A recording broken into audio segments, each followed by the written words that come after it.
Hi there, I'm Emma Richardson. And let me tell you, nothing prepares you for watching your parents hand the keys to your dream business, the one they promised you for years, to your younger sister like it's just another Tuesday. It wasn't just the business.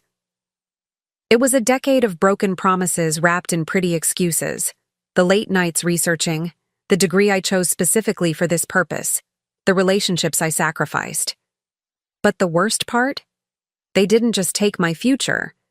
They tried to erase my contribution entirely. You think that's bad? Wait until you hear how far they went before I finally showed them exactly who they were dealing with. Before we jump back in, tell us where you're tuning in from, and if this story touches you, make sure you're subscribed, because tomorrow I've saved something extra special for you. The evening had that particular kind of tension in the air, the kind that sits heavy on your shoulders, making it hard to breathe. I stood at the entrance of my parents' lakeside home in Burlington, their sprawling Vermont estate with its pristine gardens and floor-to-ceiling windows reflecting the setting sun. Everything looked perfect. The catered food, the string lights, the champagne glasses sparkling in the early evening light. Too perfect to be real. My name is Emma Richardson. I'm 29 years old, and tonight was supposed to be my celebration. After years of preparation, countless business classes, and an MBA I worked myself to exhaustion for, tonight was meant to be the handover of Richardson Family Vineyards, our family's award-winning winery that my grandfather started from nothing. For years, my parents had told me it would be mine to lead one day. "You're the one with the head for business, Emma," they'd say. "When the time comes, you'll take Richardson Vineyards to the next level." I believed them. I shaped my entire life around that promise. All week, my mother had been sending those classic Caroline Richardson texts, the kind dripping with subtle control. "Wear something appropriate tomorrow, Emma. Try not to dominate the conversation. Darling. Remember your sister has been feeling left out lately. Family harmony comes first." Each message felt like another stone added to the weight already pressing on my chest. I almost didn't come tonight. Almost. The celebration was in full swing as I walked in.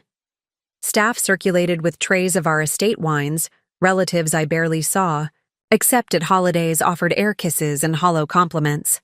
My father Robert stood at the center of the great room, commanding attention as always, his silver hair and tailored suit projecting success and confidence. And there beside him was Olivia, my younger sister, dressed in a designer dress I'd never be able to afford on my assistant winemaker's salary, smiling like Vermont royalty. I forced a smile back, the kind that never reaches your eyes. Inside, I was unraveling. Mother spotted me from across the room. She glided over, wine glass in hand, her smile tight and voice dripping with false warmth. "Emma, darling, I was worried you wouldn't show." Her eyes flicked over my outfit with the briefest hint of disapproval. "Wouldn't miss my own celebration," I said flatly. She leaned in, voice low but sharp like the pruning shears we used in the vineyard. "You always make things so difficult. Can't you for once just be happy for your sister? This is about family." Family. That word was their weapon of choice. I nodded politely, excusing myself as she disappeared back into the crowd. Every step I took across that polished hardwood floor felt heavier, like I was walking toward something inevitable. As I made small talk with distant cousins and industry connections my father had invited, I caught Olivia's glance more than once. Smile playing on her lips that seemed to know something I didn't. I should have seen it coming. An hour into the evening, the music softened, and my father tapped his wine glass with a silver spoon. The crowd fell quiet. "Ladies and gentlemen," he began, voice warm and practiced from years of business negotiations, "thank you all for coming tonight to celebrate with the Richardson family. As many of you know, our vineyard has been our pride and joy for 3 generations. He paused, his smile widening as he looked around the room. "Family businesses are special. They're about legacy, about passing down not just assets but values, tradition, and vision to the next generation. I glanced toward Marcus, our vineyard's financial advisor who stood near the back doors, already frowning slightly. My stomach tightened. Robert continued, raising his glass. Tonight marks a new chapter for Richardson Vineyards. After careful consideration about the future of our business, Caroline and I have made an important decision. The room seemed to hold its breath. Or maybe it was just me, suddenly unable to draw air into my lungs.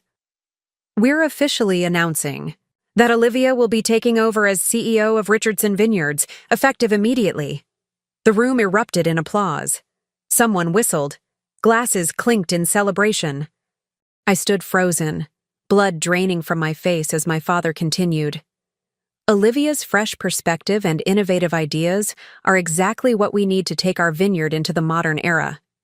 I glanced at my sister, who gave me a practiced look of surprise. That didn't quite mask her satisfaction. My mother stepped up beside her, hand on her arm, beaming with pride. "It's what's best for the family business," Caroline whispered, just loud enough for me to hear. "You'll understand one day." I wanted to scream, but my throat closed up, the practiced words of protest dying before they could form. The room blurred around me, guests clapping, nodding, smiling like this was the most natural thing in the world, like I wasn't standing there hollowed out, watching my future handed away like a party favor. Years of education specifically chosen. For this role, countless hours in the vineyards learning every aspect of the business, soil samples I'd analyzed, new sustainable growing techniques I'd researched and implemented, all erased in that moment. When the applause faded, conversations resumed as if nothing had happened. My parents beamed. Olivia accepted congratulations with practiced humility, and I stood there, invisible in the crowd of my own celebration-turned-nightmare. Across the room, Marcus caught my gaze and subtly shook his head, as if to say, "Don't react now. They want a scene." I swallowed the lump in my throat, fists clenched at my sides. They thought this was over. They thought they'd humiliated me enough to keep me quiet and compliant. But if they thought I would stay silent after tonight, they had no idea who they were dealing with. The Richardson family was about to learn that some promises should never be broken, and some daughters should never be underestimated. The echo of congratulations and clinking glasses stayed with me long after I left my parents' lakeside home.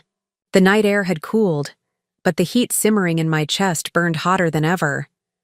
I drove home on autopilot, Vermont's winding roads and dense forests blurring past me like streaks of regret.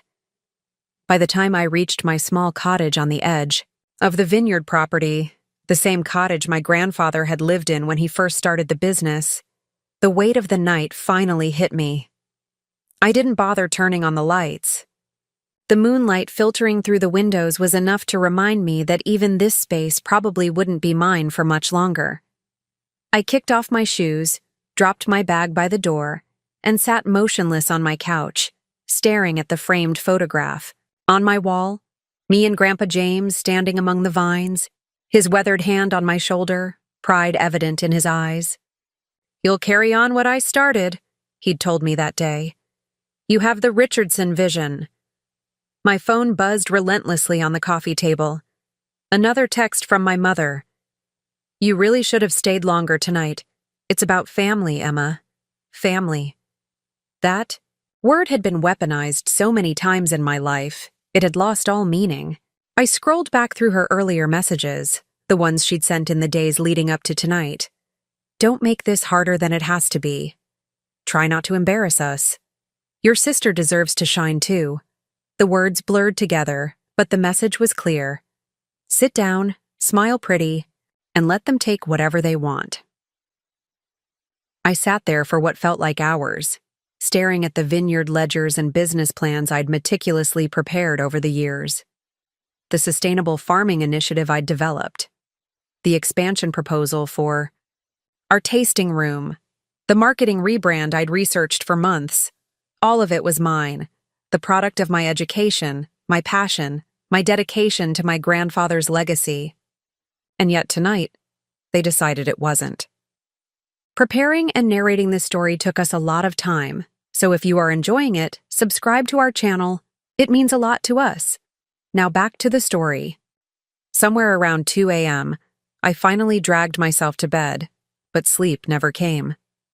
Instead, I lay awake replaying every conversation, every promise my parents had made, every knowing glance between them and Olivia. By morning, exhaustion hadn't left me. It had simply calcified into something sharper: resolve. At exactly 7:43 a.m., an email notification flashed across my phone screen. Subject: Need to speak with you. Urgent. Sender: Marcus Whitfield, A. Tight knot formed in my stomach. I got ready, pulling my hair back into a neat ponytail, and drove to the vineyard office. The morning fog still clung to the vines, shrouding the rolling hills in a ghostly white blanket. The Richardson family vineyard sign at the entrance, hand-carved by my grandfather 40 years ago, seemed to mock me as I drove past. The administrative building was quiet this early, most of the staff not due in for another hour. Marcus was already waiting in his office when I arrived, standing by the window overlooking the East Vineyard, arms folded, a manila folder resting on the edge of his desk. "You look terrible," he said without looking at me. "Good morning to you, too," I muttered, shutting the door behind me. He finally met my eyes. "You need to see this." He slid the folder across the desk. I flipped it open, and the numbers stared back at me. Cold, indisputable, unauthorized transfers, unexplained expenditures, thousands upon thousands in marketing expenses that didn't match any campaigns we'd actually run. Marcus's voice was low but precise. "I ran a preliminary audit. This is just from the last fiscal year. Over $300,000 in personal expenses, all funneled through the vineyard's accounts."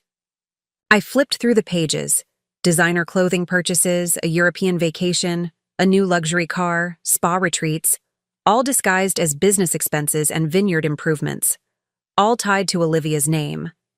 "Are you kidding me?" I whispered, anger rising in my throat. "It's systematic," Marcus said quietly. "She's been draining vineyard funds for years, and guess who approved most of these expenses?" I didn't need to ask.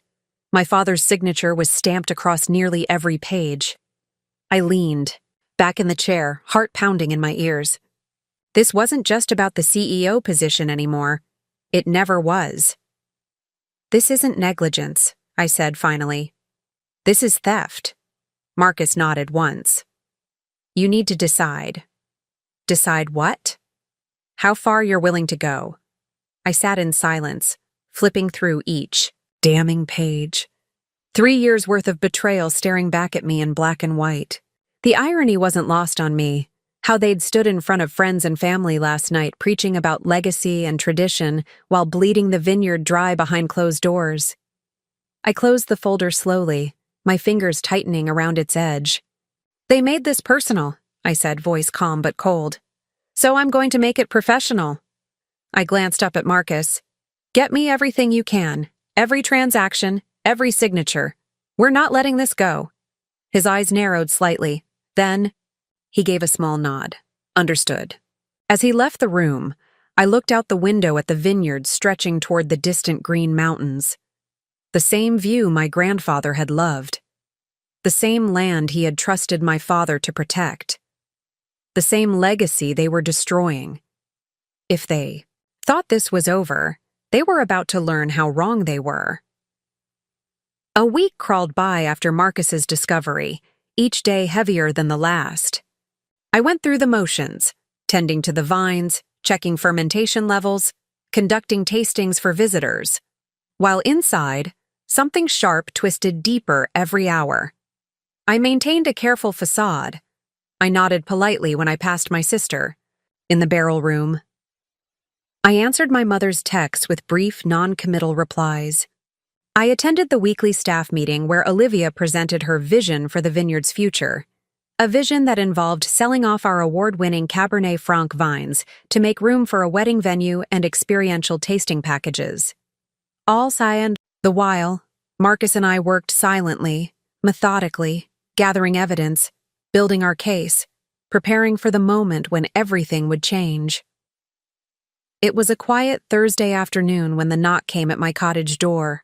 Soft, hesitant, like bad news dressed up in perfume. I wasn't expecting anyone. When I opened the door, there she stood. Caroline Richardson, the woman who gave me life and spent most of it molding me into what she wanted, only to cast me aside when it mattered most.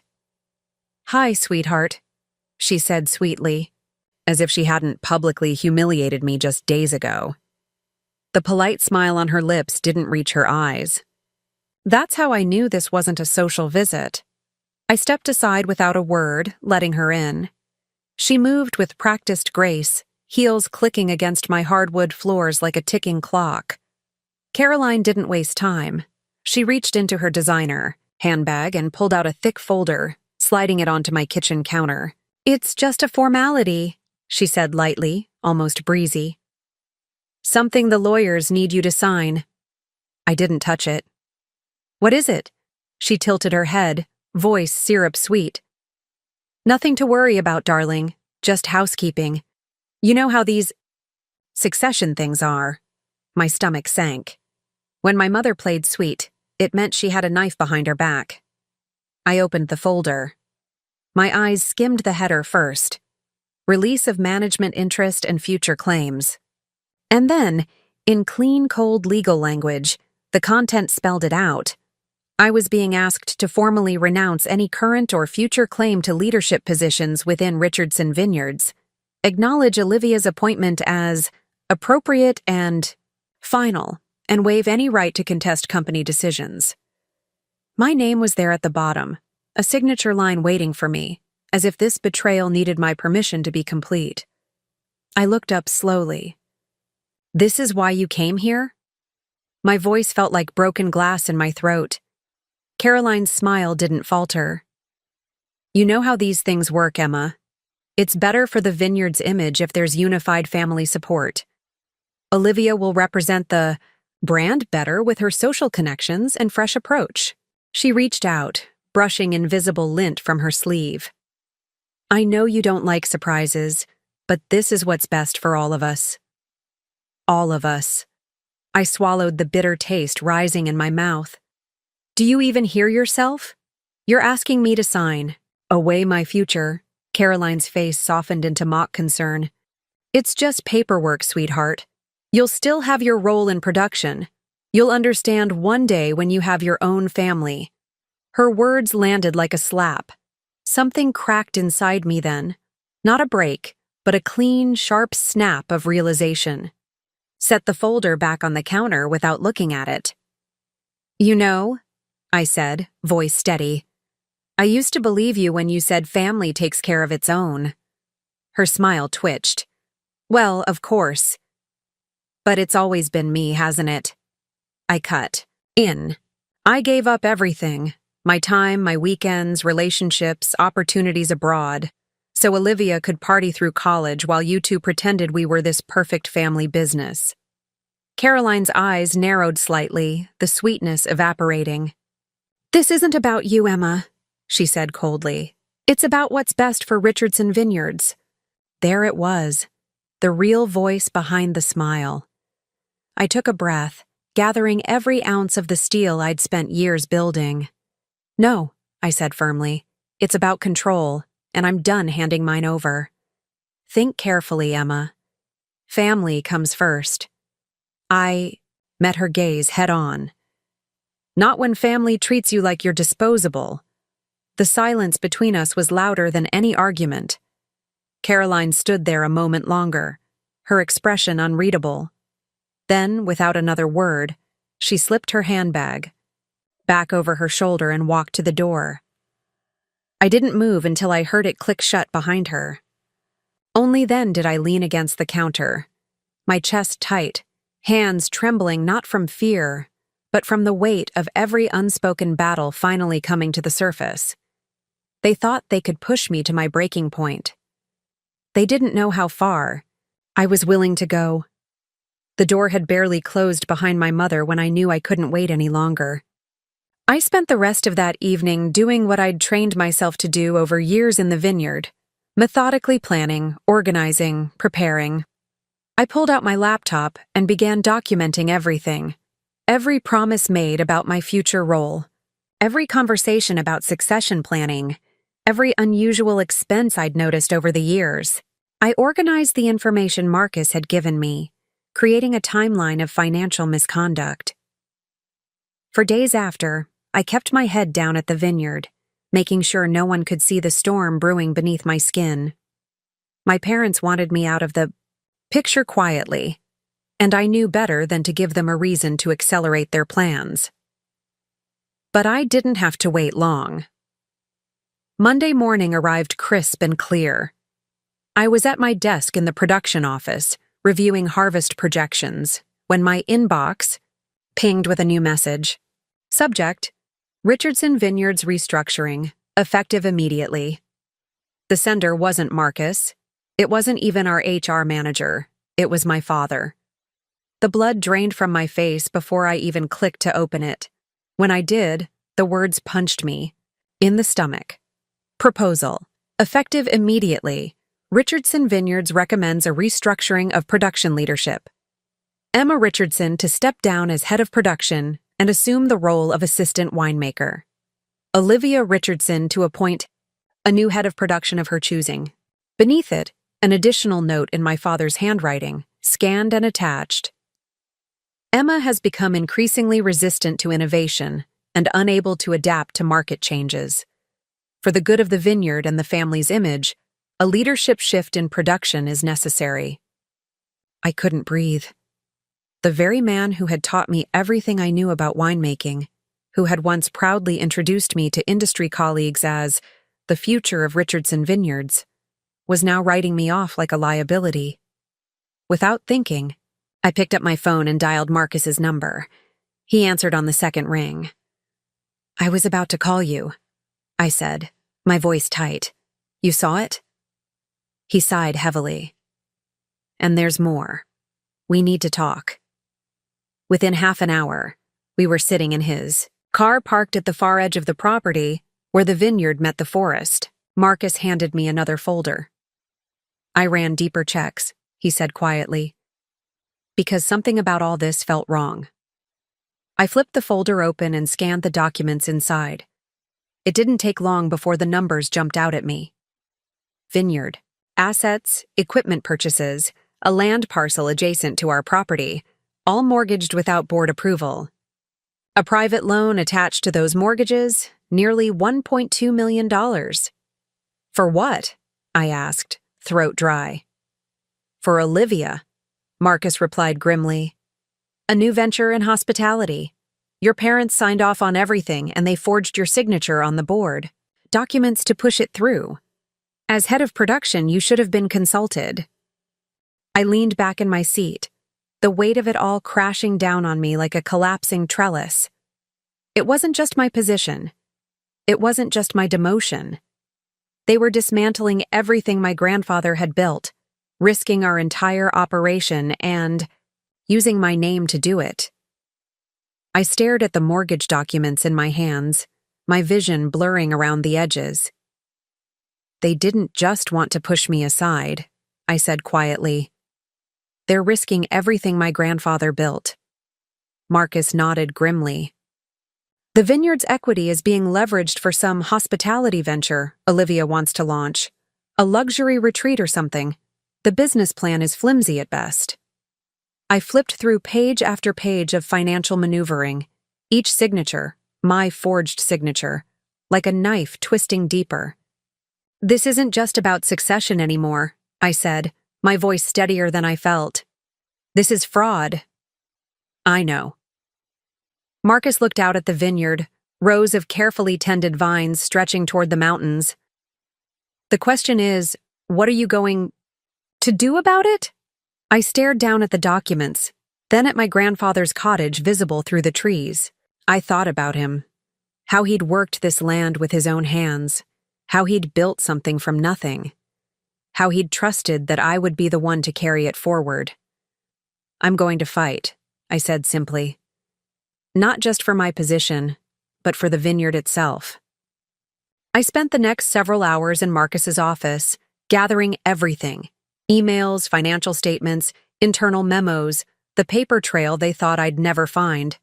Every signature, every unauthorized transfer, every cent funneled where it shouldn't have been.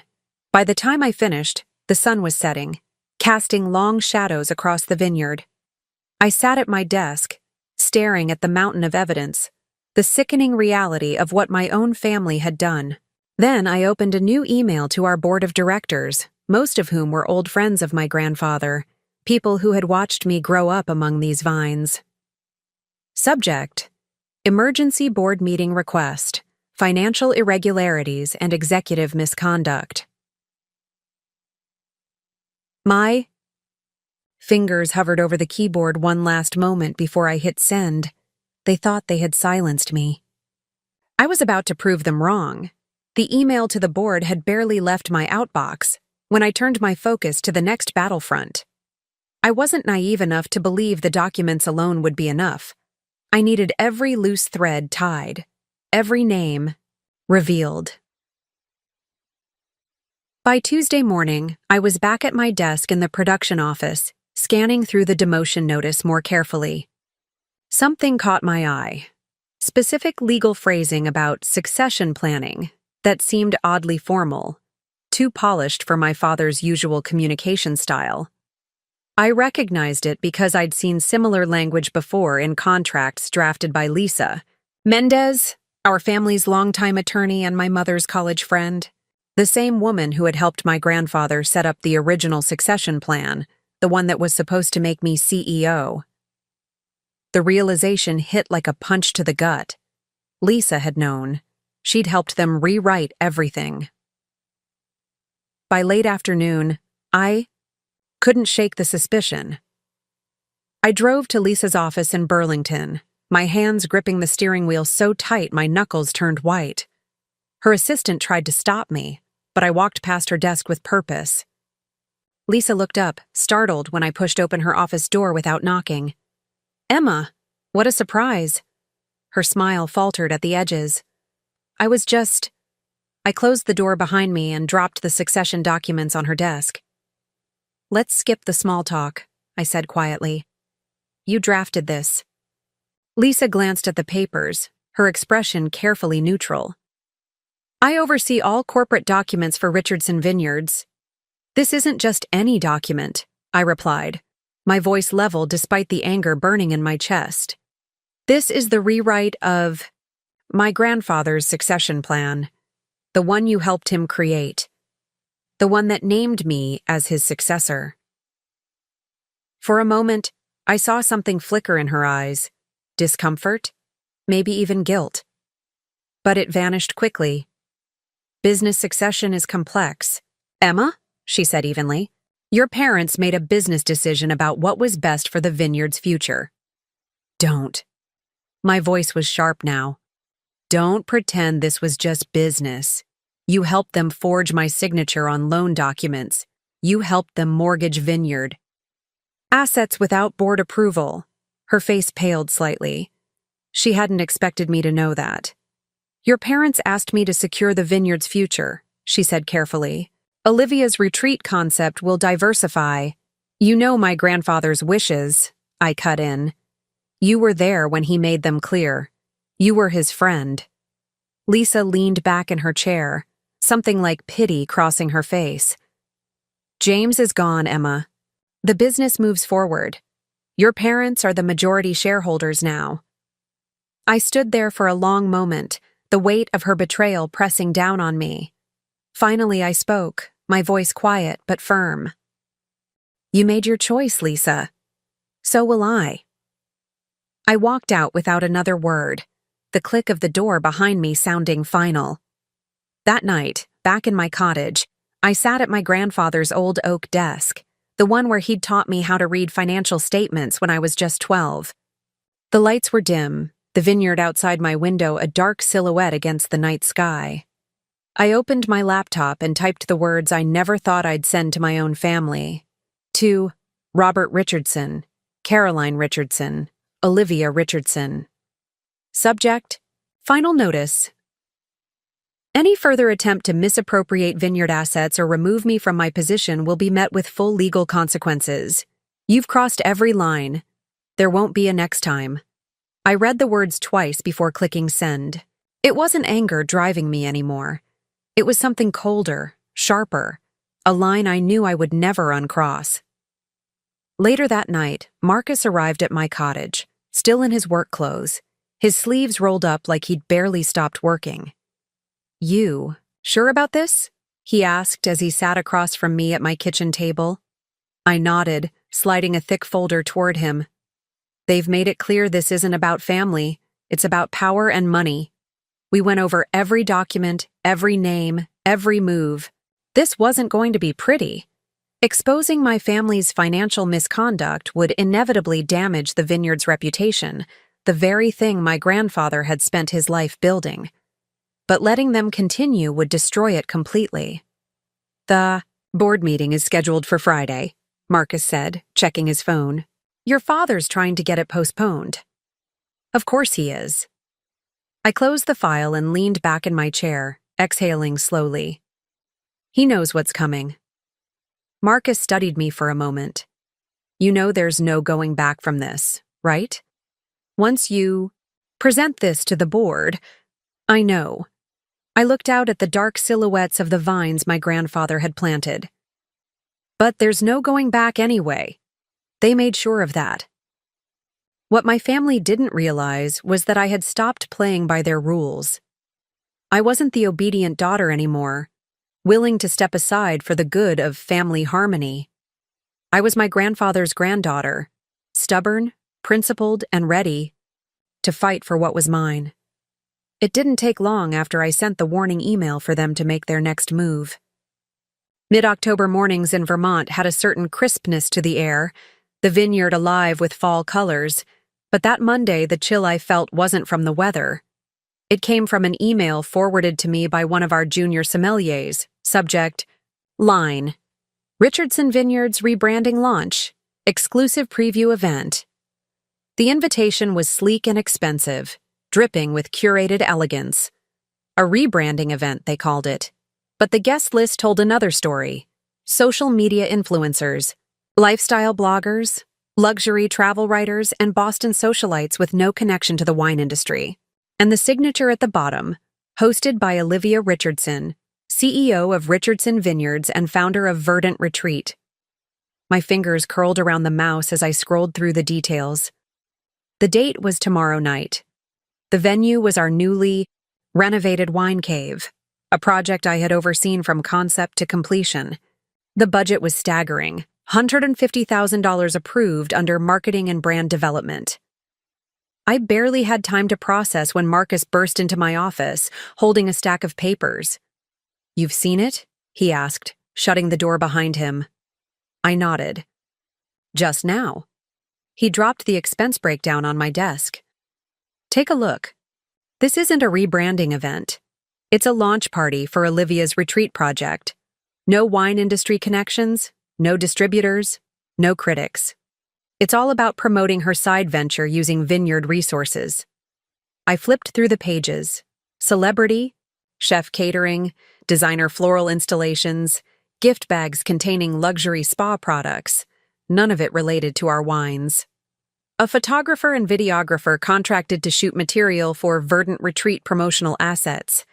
"This is theft dressed up as marketing," I muttered. Marcus crossed his arms, jaw tight. "They're not even trying to hide it anymore. They think you're already out." I looked up at him, something icy settling behind my eyes. Well, they're about to find out otherwise. That night, I sat in my cottage watching Instagram stories flood in from Olivia's private account. Previews of the event setup, close-ups of the expensive floral arrangements, behind-the-scenes glimpses of gift bag assembly. Every post was branded with both Richardson Vineyards and Verdant Retreat logos, as if they were already one and the same. I didn't sleep. Instead, I drafted a detailed memo to the board documenting how vineyard resources were being misappropriated for a separate business venture without proper authorization. I attached photos, budget numbers, vendor contracts, everything necessary to show this wasn't just poor judgment, but deliberate misuse of company assets. The whispers at the vineyard the next day told me everything I needed to know. Emma's just jealous of Olivia's vision. Maybe it's time for new leadership. Emma's stuck in the past. I heard every comment in the barrel room, every conversation that stopped when I entered the lab, every smile too polite, every glance too sympathetic. By mid-morning, I'd had enough. I called Marcus to my office. "Draft me an internal memo," I said. He looked wary. "You're sure this is the right timing? The board meeting is in 2 days." "I'm sure," I nodded. "This isn't reactionary, it's necessary." Together, we outlined every point. Effective immediately, all marketing expenditures exceeding $5,000 required dual approval from both production and finance. All vendor contracts needed documentation of their direct benefit to wine sales. Any events hosted at vineyard facilities must focus primarily on Richardson wines, with detailed justification for any peripheral activities.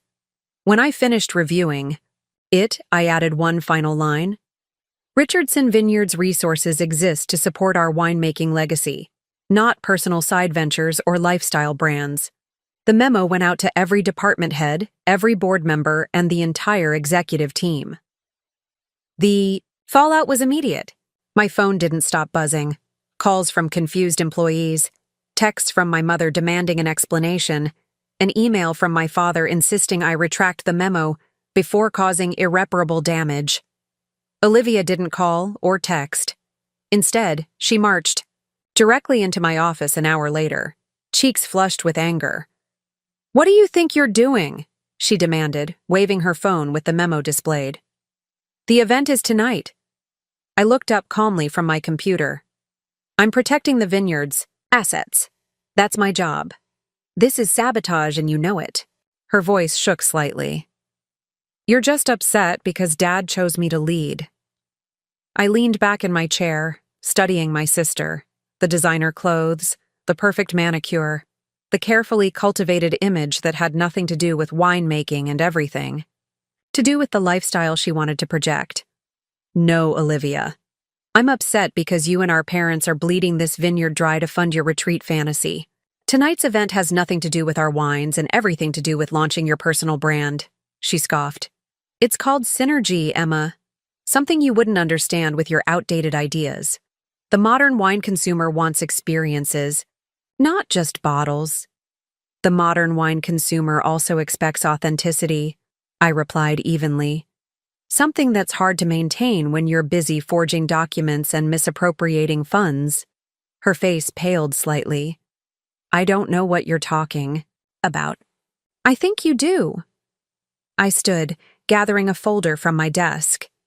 "And so will the board at Friday's meeting." Something flickered in her eyes. A flash of uncertainty, maybe even fear. Then it hardened into cold determination. "You won't win this, Emma," she said quietly. "Mom and Dad have already decided. The board trusts them. You're just making yourself look bitter and vindictive." I smiled slightly, the kind of smile that doesn't reach your eyes. "We'll see." After she left, Marcus walked, an eyebrow raised. "That looked intense." "It was." I sighed, looking out at the vineyard, the late afternoon sun gilding the autumn leaves. "But necessary. You know they'll still hold the event tonight, right? Your memo can't stop what's already been set in motion." I nodded. "I know. But now, there's a paper trail showing I formally objected, and every board member will be watching what happens tonight with new eyes." That evening, I drove to a small overlook above the vineyard. I could see the twinkling lights in the wine cave, the steady stream of luxury cars pulling up to the entrance, camera flashes like fireflies in the gathering dusk.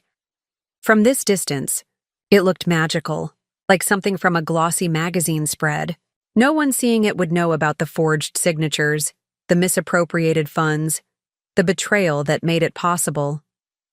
I sat there alone, watching as my family's legacy was used as a backdrop for my sister's ambitions.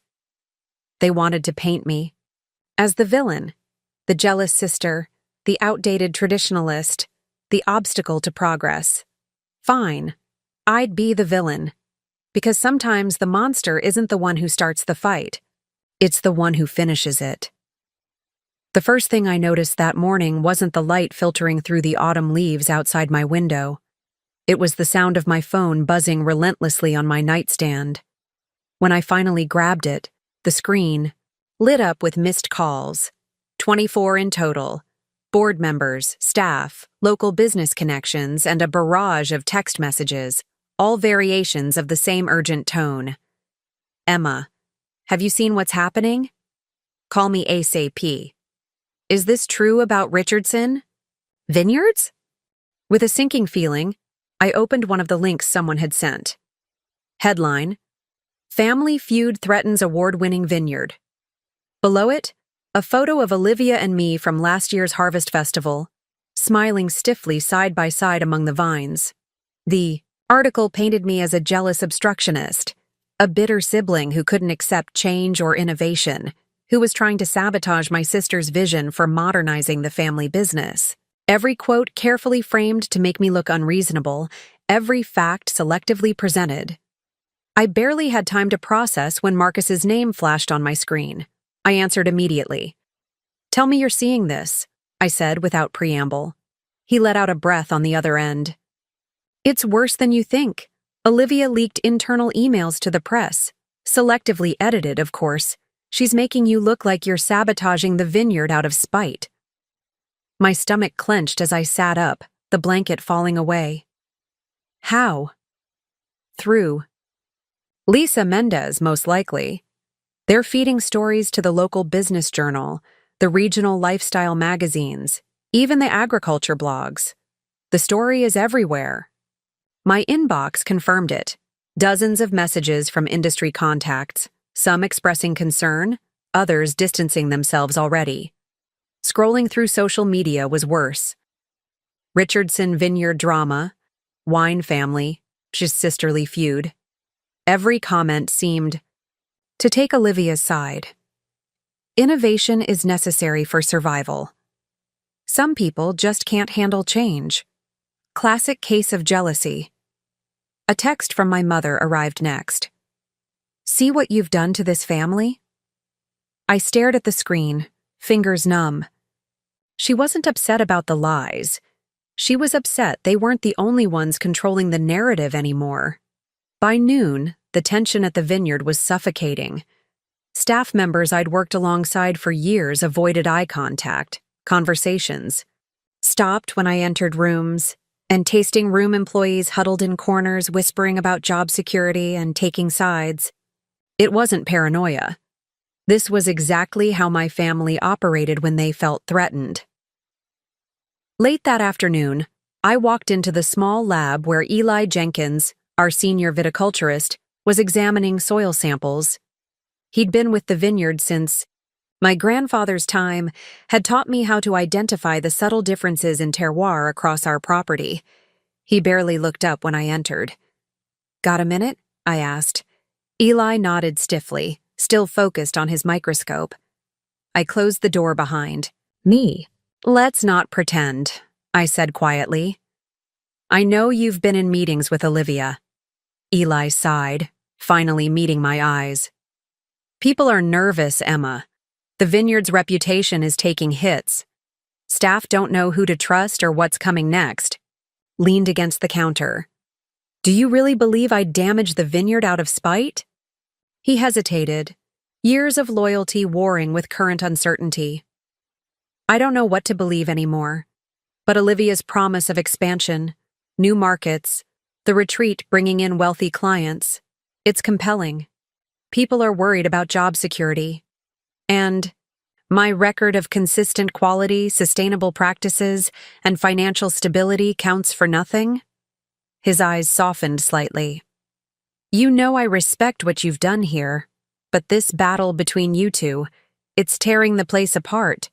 That night in my cottage, Marcus sat across from me, laptop open between us. "We have enough," he said quietly. "Everything's ready for tomorrow's board meeting." I nodded, feeling the weight of what was coming. "Once this goes public, there's no going back. They made it public," he reminded me. "Now they'll face the consequences."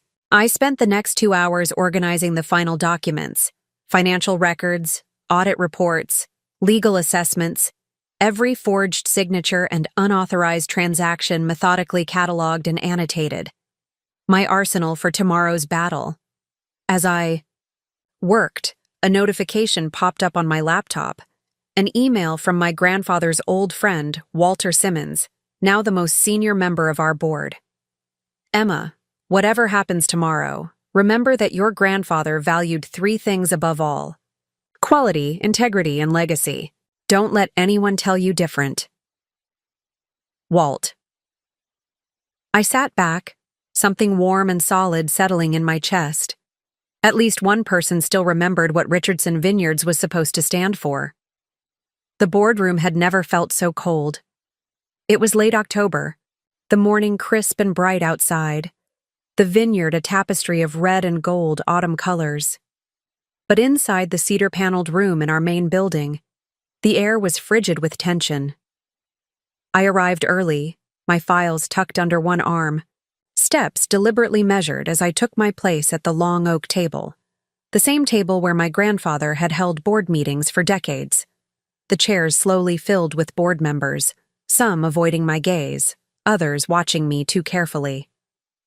Across from me sat my parents, Robert and Caroline Richardson, their expressions carefully neutral, and beside them, Olivia, scrolling through her phone as if this were just another inconvenient meeting. I didn't speak until Walter Simmons called, the meeting to order, and the door clicked shut. "Let's begin," Walter said, his voice grave. This emergency meeting was requested by Emma Richardson regarding serious concerns about financial management and corporate governance. I stood, placing the first folder in front of me. "What you're about to see is not just about succession.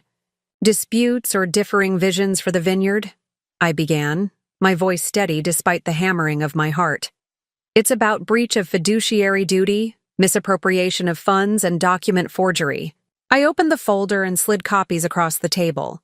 Audit reports, financial statements, copies of my forged signature, receipts, emails, mortgage agreements, all pointing to one inescapable conclusion. "For the past 3 years," I continued, "vineyard funds have been systematically redirected for unauthorized purposes, personal expenses disguised as marketing costs, vineyard assets mortgaged without proper approval, and my signature forged on multiple legal documents, all to finance an entirely separate business venture called Verdant Retreat." A murmur rippled through the room as pages were flipped, brows furrowed in concern or confusion. My father leaned forward, voice tightly controlled. "This is ridiculous. We can handle any concerns about resource allocation internally. There's no need for this spectacle." I met his gaze, unflinching. "You didn't hesitate to humiliate me publicly. We'll resolve this publicly as well." My mother shook her head, eyes cold. "This is family, Emma. You're destroying what your grandfather built." "No," I said evenly, surprised by the steadiness in my voice. "You destroyed it the day you decided my dedication and expertise were worth less than Olivia's ambitions." Walter Simmons cleared his throat. "These are serious allegations, Emma. Can you walk us through the evidence?" Of course. I remained, standing, methodically presenting each document. "First, let me show you the pattern of misappropriation."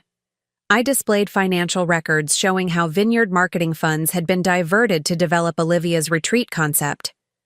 Over $800,000 in vineyard resources have been channeled into Verdant Retreat in the past 3 years. None of this was disclosed to the board. Board member Ellen Winters, a retired financial analyst and my grandfather's cousin, spoke up.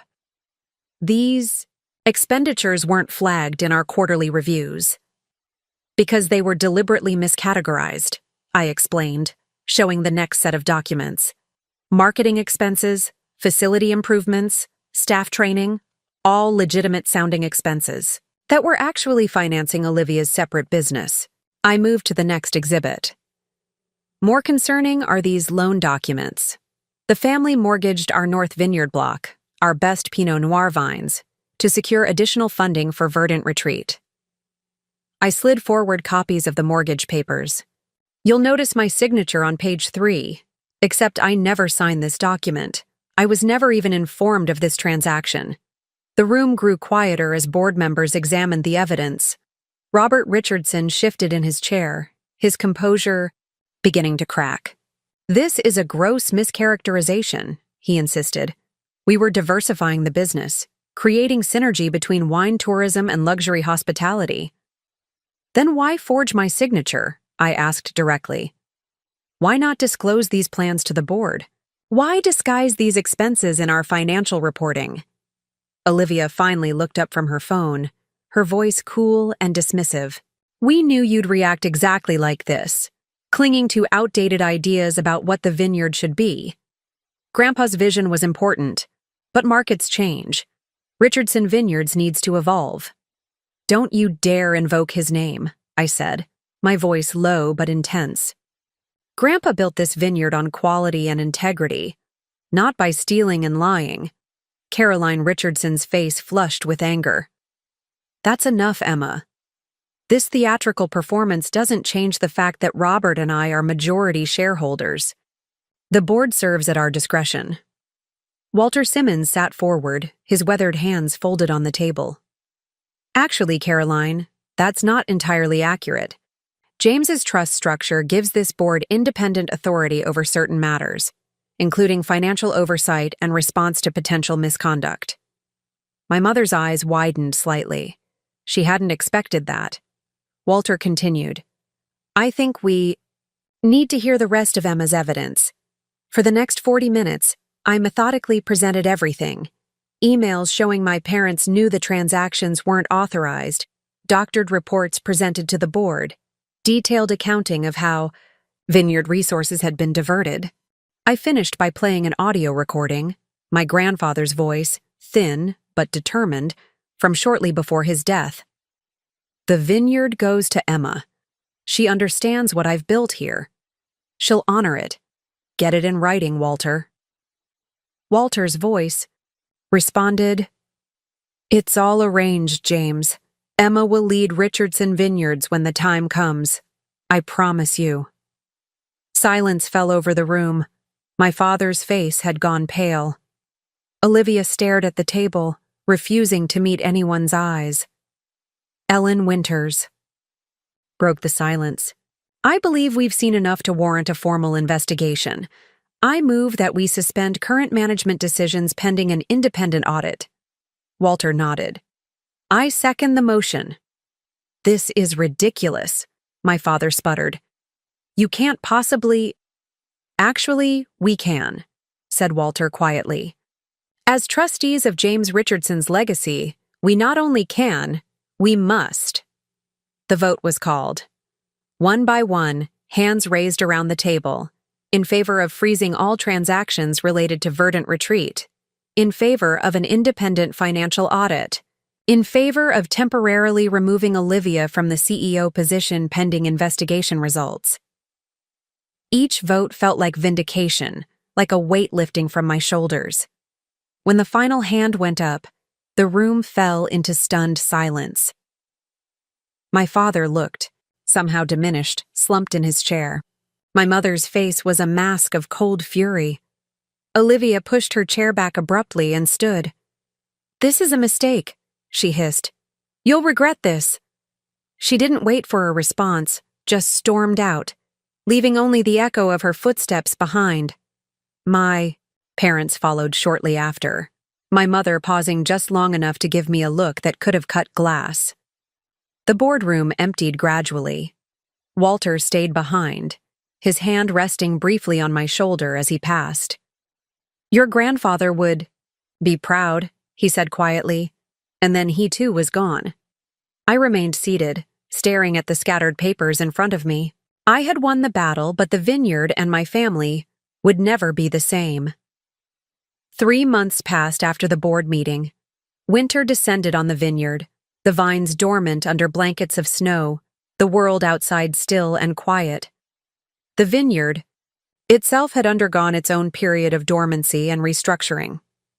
The full audit had revealed even more extensive financial misconduct than I'd initially discovered. The board had voted unanimously to install me as CEO, with Marcus promoted to CFO to ensure financial oversight remained stringent. Olivia had left Vermont entirely. Last I heard, she'd moved to California, attempting to launch a scaled-down version of her retreat concept with investors who knew nothing of what had happened here. My parents had retreated to their winter home in Florida, communication between us reduced to formal emails regarding their shareholder status. The family law firm had negotiated a settlement that allowed them to maintain their ownership shares but removed them from operational decisions. The vineyard had survived, but the family had fractured in ways that might never heal. It was a cold, January morning when I stood in the center of the wine cave, the space Olivia had used for her launch party, now restored to its original purpose as our premium wine storage and tasting room. The renovation was complete, erasing the last physical traces of the conflict that had torn through this place. I ran my hand along the cool stone wall, feeling the dampness that created the perfect environment for aging our best vintages. This was what my grandfather had built, not a glamorous backdrop for Instagram influencers, but a place dedicated to the patient craft of winemaking. The sound of footsteps echoed behind me.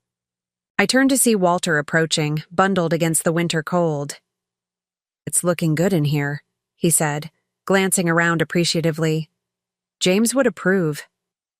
I nodded, feeling the familiar tightness in my throat whenever my grandfather was mentioned. "I hope so." Walter studied me for a moment. "You know, he expected this would happen someday." "What do you mean?" "The conflict, the attempt to push you aside." Walter sighed, his breath visible in the cool air.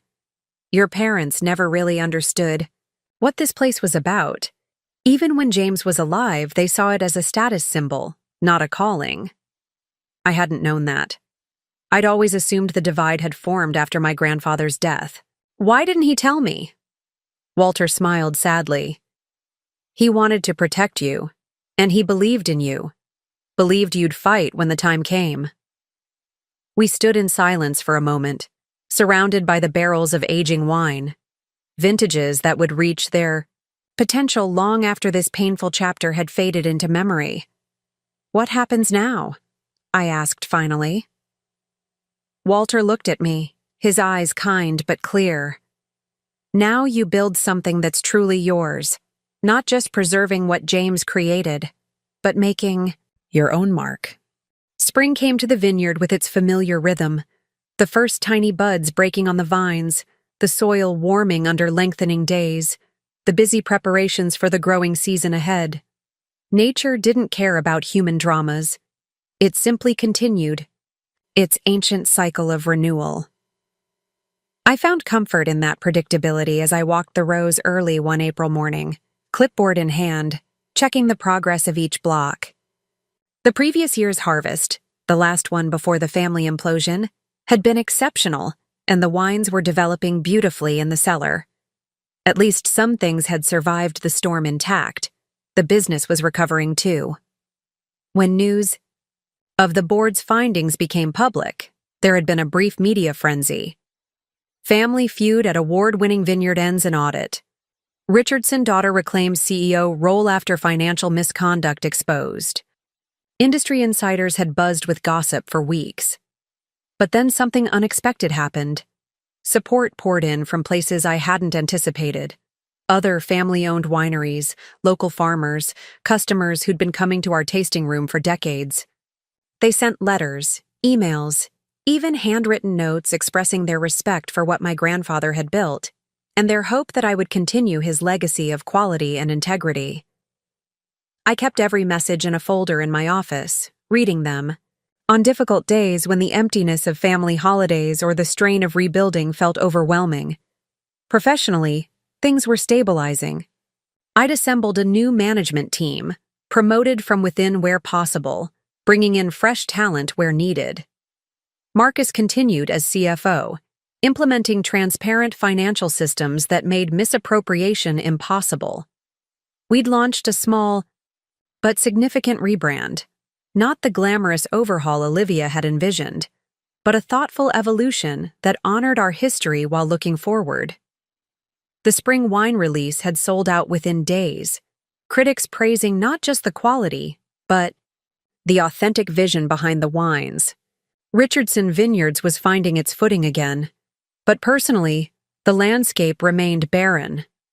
My parents had returned to Vermont with the spring but maintained their distance.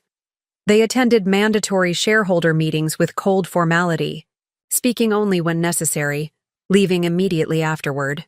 They sold their lakeside estate and bought a smaller home across town, as if trying to maintain physical distance to match the emotional chasm between us. Olivia remained in California. She'd launched a scaled-down version of her retreat, funded by investors who knew nothing of what had happened in Vermont. According to social media, she was thriving in her new chapter, though Walter's industry connections suggested her business was struggling to find its market. I hadn't spoken directly to any of them in months. The family lawyers handled necessary communications about dividends and financial reports. Holidays passed unmarked, birthdays unacknowledged.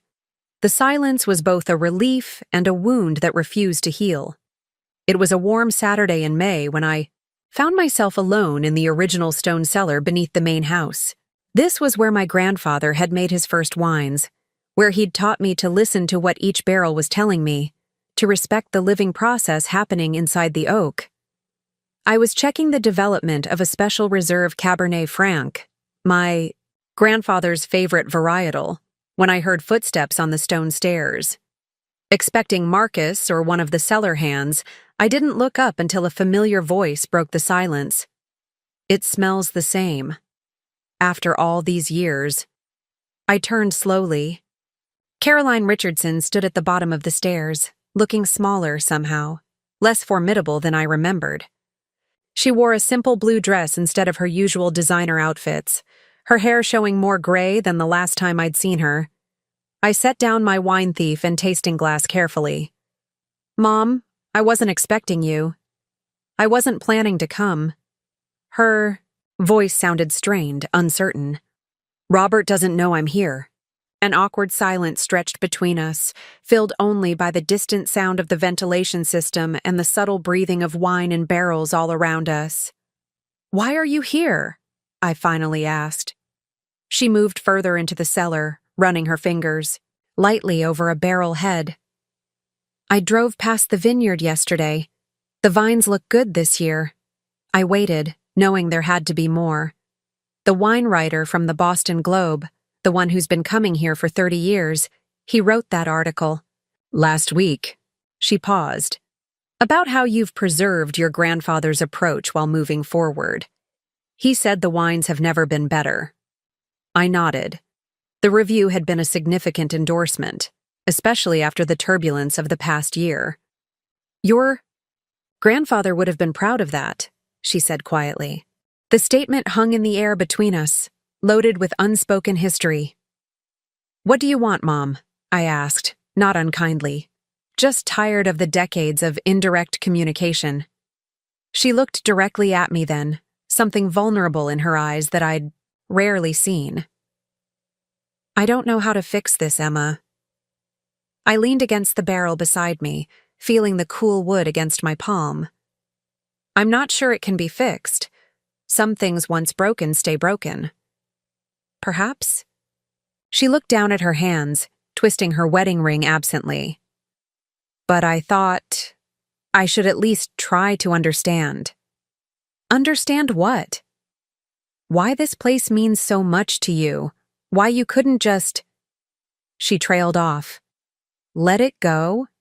I finished, for her. "Step aside for Olivia's vision? Pretend it didn't matter when you broke every promise made to me?" She flinched slightly at the directness, but didn't deny it. "Yes." I looked around the cellar, at the bottles laid down by my grandfather, decades ago, at the legacy that had shaped my entire life. This isn't just a business to me. It's not a status symbol or a stepping stone to something else. It's a responsibility, a covenant. With your grandfather, she said, not quite a question. With the land, I corrected her. With the people who work here. With the customers who trust us to make something authentic and meaningful. Grandpa understood that. He tried to teach all of us, but I was the only one who listened. Caroline was quiet for a long moment. I always thought your attachment was sentimental, impractical. It's the opposite, I said. It's deeply practical. Quality and integrity are the only sustainable business model in winemaking. Everything else is just marketing. She nodded slowly, absorbing this. Your father and we made mistakes. It wasn't quite an apology, but from Caroline Richardson, it was unprecedented. Yes, I agreed. You did. Another silence fell between us, not as tense as before, but heavy with the weight of everything unsaid. I should go, she said finally. Robert will be wondering where I am. I nodded, unsure what else to say. As she turned to leave, I spoke again, surprising myself. The new vintage release is next weekend, if you wanted to come. I kept my voice neutral. Both of you. She paused on the stairs, turning back with an unreadable expression. I'll think about it. After she left, I remained in the cellar for a long time, listening to the quiet murmur of aging wine, thinking about family and legacy and the complicated ways they intertwine. I didn't know if my mother would come to the release event. I didn't know if any kind of relationship with my parents could ever be rebuilt. But for the first time in months, the possibility existed, a tiny green shoot pushing through seemingly barren ground. That evening, I sat on the porch of my grandfather's cottage, my home now in every sense, watching the sunset paint the vineyard. In gold and purple. My phone buzzed with a text from Marcus. Final label approval came through. We're all set for the release. I smiled, thinking of the special wine we'd been working on, a limited edition in my grandfather's honor, using techniques he had pioneered, grapes from the oldest vines he had planted. We'd named it Covenant. Not everything broken could be fixed. Some betrayals cut too deep, some wounds would always leave scars. But the vineyard itself, the living, growing thing that connected past and future, continued its cycle of renewal. And in that, there was a kind of healing that went beyond human drama. I had fought for this place not just because it was promised to me, but because I understood what it truly was, not a possession to be handed over like a birthday gift, but a trust to be honored, protected, and eventually passed on. My parents and sister had never understood that. Perhaps they never would. But the vineyard understood. The vines knew who had tended them with love and respect. The wine remembered the hands that had crafted it with patience and care. And in the end, that was enough. 1 year had passed since the board meeting that changed everything. The vineyard had completed a full cycle: dormancy, bud break, flowering, veraison, harvest, and back to winter rest. Nature's rhythm had continued, indifferent to human dramas, but quietly healing in its constancy. I stood at the edge of the east, vineyard on a crisp October morning, watching the harvest crew carefully selecting clusters of Pinot Noir, the same crew that had worked with my grandfather for decades. The subtle fog was lifting as the sun warmed the hillside, revealing rows of vines heavy with fruit, their leaves turning russet and gold. The lab results look perfect, Marcus said, approaching with clipboard in hand. Sugar levels are exactly where we want them. The sample pressing yesterday was beautiful, bright fruit, perfect acidity. I nodded, feeling a quiet satisfaction. Grandpa always said this block was magic in a good year. And this is a very good year, Marcus agreed, looking out over the vineyard. It had been, in more ways than one. Richardson Vineyards had not just Recovered from the financial and public relations damage of the previous year, it had thrived. Our wines had received their highest scores ever from major critics. The tasting room had been fully booked every weekend. The sustainable farming initiatives I'd implemented were drawing attention from throughout the industry. But the greatest triumph came 3 months ago, when our Reserve Cabernet Franc, the special Covenant bottling honoring my grandfather, won Best in Show at the International Wine Competition, the same competition where, 30 years earlier, my grandfather had won his first major award. The publicity had been overwhelming, but this time it was the kind we wanted. Stories about legacy and authenticity, about honoring tradition while embracing responsible innovation, about a third-generation winemaker continuing her grandfather's vision against all odds. Richardson Vineyards was no longer defined by family scandal, but by the quality of its wines and the integrity of its practices. My personal life had seen quieter transformations. My parents had come to the vintage release event I'd invited them to last spring. The reunion had been awkward, conversations stilted, but they had come. Since then, we'd established a careful, limited relationship. Holiday dinners, occasional vineyard visits, conversations that stayed safely in the present rather than revisiting past wounds. My father remained somewhat distant, still struggling to accept how completely his plans had unraveled. My mother, surprisingly, had made more effort to understand my connection to the vineyard. She'd even asked me to show her the production process from beginning to end, something she'd never expressed. Interest in before Olivia and I remained estranged. Her retreat venture in California had failed within 6 months, investors pulling out when projected returns didn't materialize. According to my mother, she'd moved to New York and taken a marketing position with a luxury goods company. We hadn't spoken directly since the board meeting. Some rifts I'd come to accept might never fully heal. But I'd found peace with that reality. The Covenant wine sold out completely, Marcus said, interrupting my thoughts. Every bottle. We could have sold 3 times the production. I smiled. We'll make more next year, but not too much more.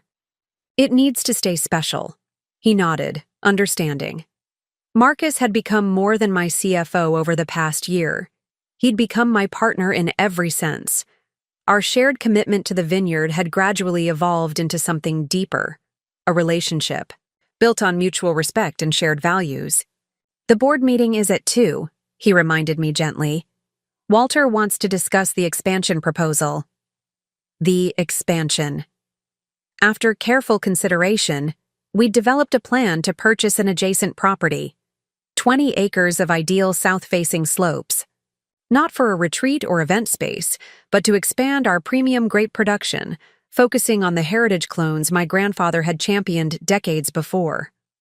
I'll be there, I promised, taking one last look at the harvest in progress before turning back toward the main building. As I walked through the rows, greeting workers by name, I felt a sense of rightness that had been missing for so long. This was where I belonged. This was what I had fought for. Not just a title or position, but the chance to continue something meaningful. The board meeting that afternoon was unlike any I could have imagined 2 years earlier. Gone were the tension and hostility, replaced by collaborative energy and shared purpose. Walter Simmons, now officially board chairman, guided the discussion with wisdom born from decades in the industry. The expansion proposal makes sense, Ellen Winters said, reviewing the financial projections. It's ambitious but sound. The heritage focus aligns perfectly with our brand identity. The other board members nodded in agreement. Even my father, who had eventually returned to a non-executive board role, offered quiet support. James would have approved, Walter said when the unanimous vote was complete. He always said the right land was worth waiting for, worth fighting for. As the meeting concluded, board members filtered out, conversations continuing about harvest progress and the upcoming winter work. My father lingered, awkwardly straightening his papers. The wines this year, he said finally, not quite meeting my eyes. They're exceptional. From him, this simple acknowledgement felt significant. "Thank you," I replied. "We had perfect growing conditions." He nodded, hesitating as if wanting to say more, then simply gathered his things and left. Some conversations, I'd learned, happened in small increments over long periods of time. Some acknowledgments came indirectly, in the spaces between words. That evening, I hosted a harvest dinner for the vineyard crew in the old barn we'd converted to an event space. Not the glossy Instagram-ready venue Olivia had envisioned, but a warm, authentic space that honored the agricultural heritage of what we did. Long tables filled with vineyard workers, cellar staff, tasting room employees, and their families. Platters of locally grown food circulated alongside bottles of our wine. Children played between the tables while their parents relaxed after weeks of intense harvest work. I stood to offer a toast, looking out at the gathering. These people, who had stood by the vineyard through its darkest days, who had trusted me to lead even when my own family hadn't. "To the harvest," I said, raising my glass. "To the land that sustains us. To the legacy we continue together." "To Emma," Walter called from his seat, raising his glass higher, "who fought for what matters." The room echoed with agreement, glasses raising, faces warm with genuine affection and respect. In that moment, I understood something my grandfather had tried to tell me years before. That true legacy isn't what's handed to you, but what you build and protect through your own efforts. Later, after the dinner had ended and the last guest departed, I walked alone to my grandfather's cottage, my home now. The full moon illuminated the vineyard, casting silver light across the recently harvested vines. In the distance, the lights of the production building glowed softly where the late crew was processing the day's fruit, turning what the land had, provided into something that would outlast us all. I thought about the journey of the past 2 years, the betrayal, the fight, the rebuilding. I thought about what had been lost and what had been gained. My parents had tried to give what was rightfully mine to my sister, treating my inheritance like a birthday gift they could reassign at will. In doing so, they had revealed truths about themselves, about our family, about what really mattered to each of us. Their decision had shocked me, hurt me, nearly broken me. But it had also forced me to stand up, to fight back, to become the person my grandfather had always believed I could be. And for that, strangely enough, I was grateful. 2 years to the day after that fateful birthday announcement, I stood at my grandfather's grave in the small cemetery on the eastern edge of the vineyard property. I'd brought a bottle of the Covenant wine, placing it beside the simple granite headstone that read, "James Elliott Richardson." He tended the land with wisdom and love. The autumn air was still, the vineyard spread out below in a tapestry of gold and crimson, the harvest complete, the year's work nearly done. I sat on the small stone bench beside the grave, uncorked the wine, and poured 2 glasses.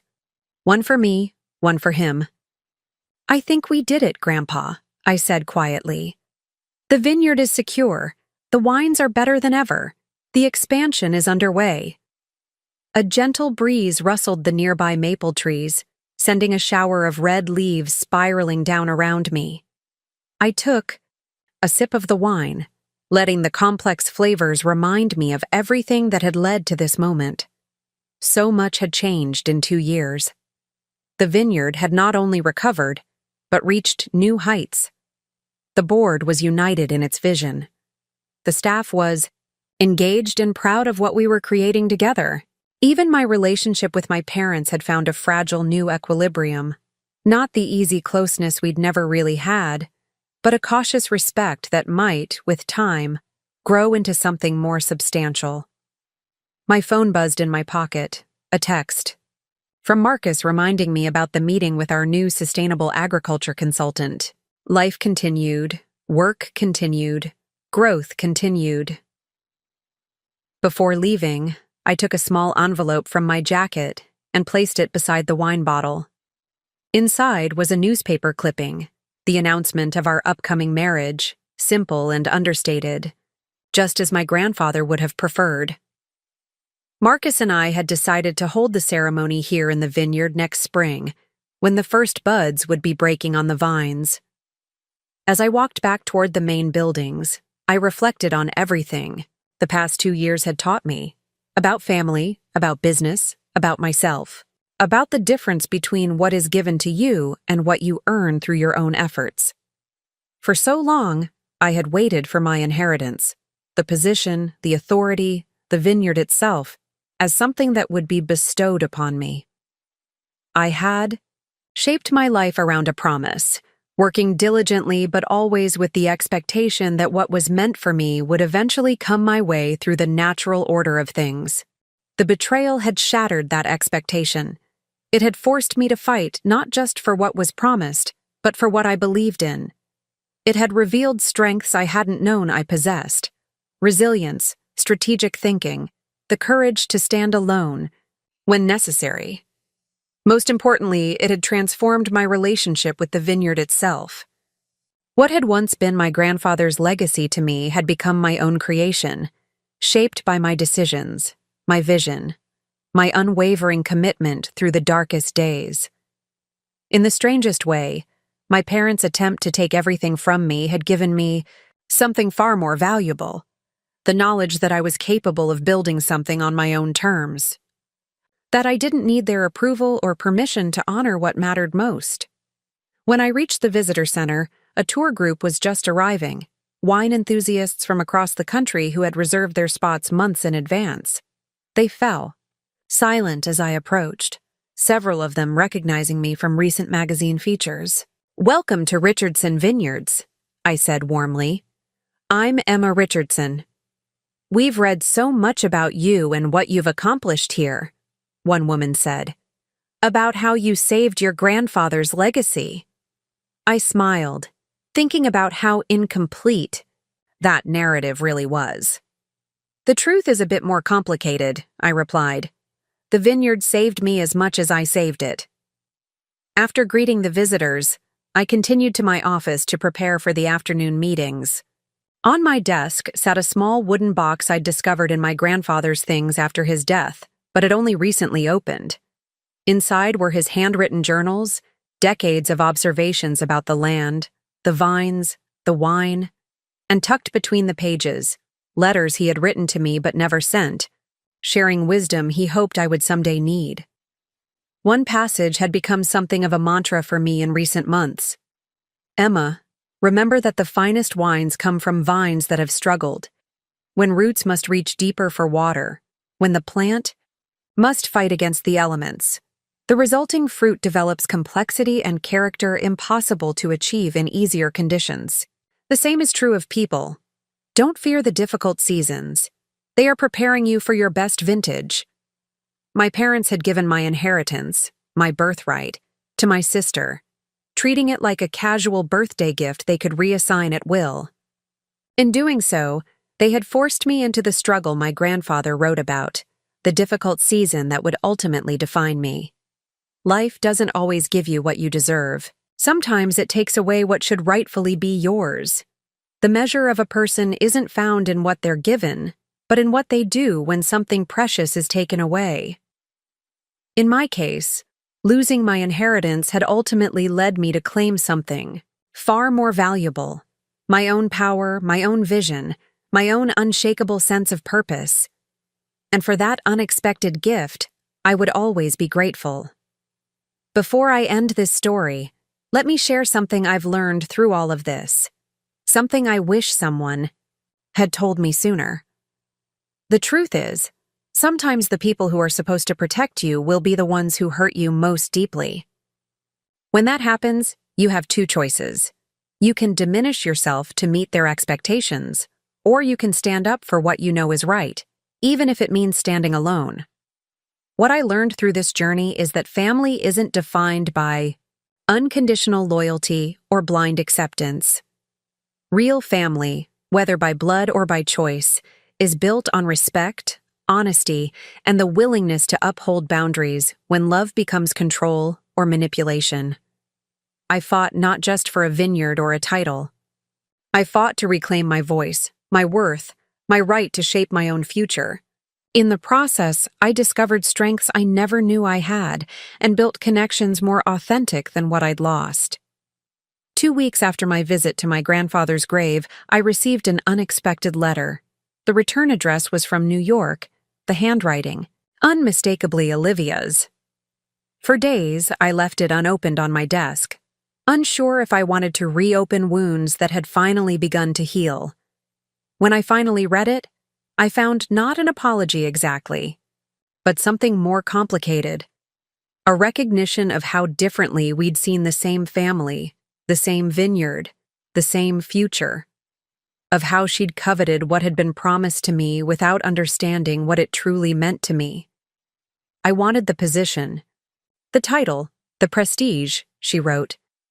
But I never wanted the work, the responsibility, the commitment to the land itself. I see that now.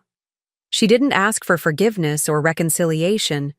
She simply offered acknowledgement that she had participated in something wrong, that she had hurt me, that she now understood, at least partially, why it had mattered so much. It wasn't everything, but it was something. A small green shoot pushing through what had seemed permanently barren ground. I wrote back a brief note, not promising a relationship or erasing the past, but leaving open the possibility that time might eventually create a path forward we couldn't yet imagine. So let me ask you this. Have you ever stayed silent just to keep the peace, even when it cost you everything that mattered? Have you ever had to fight for something that should have been yours by right? If this story resonated with you, if something in Emma's journey sparked recognition in your own experience, know that you're not alone. The details might be different, but the core truth remains. Your value isn't measured by what others are willing to give you. It's determined by what you refuse to give up when it matters most. Drop a comment below if you've ever had to stand up for yourself when it hurt. Tell me where you're watching from. Share what part of this story made you pause, or think differently, or feel something unexpected. And don't forget to subscribe so you don't miss my next video, because the story never really ends. It just enters a new season, a new vintage, a new possibility. The roots grow deeper. The fruit develops character. And sometimes, the most difficult harvests produce the most extraordinary wine. During those intense weeks after discovering the financial misconduct, there was a moment I haven't told you about yet. A discovery that cut deeper than even the forged signatures and diverted funds. It happened 3 days after my meeting with Lisa Mendez, while Marcus and I were combing through years of financial records in preparation for the board meeting. We had set up a makeshift war room in his apartment, away from prying eyes at the vineyard office, with documents spread across every surface. "Emma, look at this," Marcus said, his voice unusually tight as he handed me a folder I hadn't seen before. I requested the original trust documents from the county records office. I opened the folder to find my grandfather's original succession plan, the legal document that had supposedly named me as his successor. But as I scanned the pages, confusion turned to disbelief. "This doesn't make sense," I said, flipping back to the first page. "This says the vineyard leadership is to be determined by a majority vote of the board upon my grandfather's death, with my father having temporary stewardship until the vote occurs." Marcus nodded grimly. "Keep reading." I turned to the final page, where my grandfather's signature was followed by a note in his handwriting. "My verbal promises to Emma regarding succession are not reflected in this document due to legal complications with our land trust structure. Robert and Caroline understand my wishes and have promised to honor them when the time comes." The room seemed to spin around me. "He never legally guaranteed the position to me," I whispered. "He trusted my parents to honor his wishes." "And there's more," Marcus said quietly, handing me another document. "This is the board meeting minutes from 3 months after your grandfather died." The minutes were brief, clinical, a vote had been held regarding future leadership. The board, then controlled by my parents and their allies, had unanimously agreed to honor James Richardson's wishes that Emma Richardson eventually assume leadership, following a suitable training period under Robert Richardson's guidance.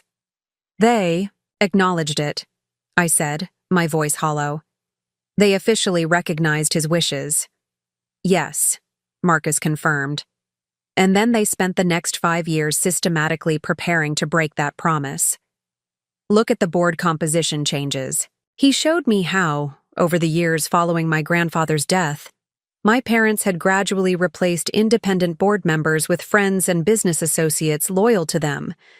They had been planning this betrayal for years, methodically creating the conditions that would allow them to hand the vineyard to Olivia instead of me. This wasn't a sudden decision or a recent change of heart. This was a long con, executed with patience and precision. All those years I'd spent working alongside my father, believing I was being groomed for leadership.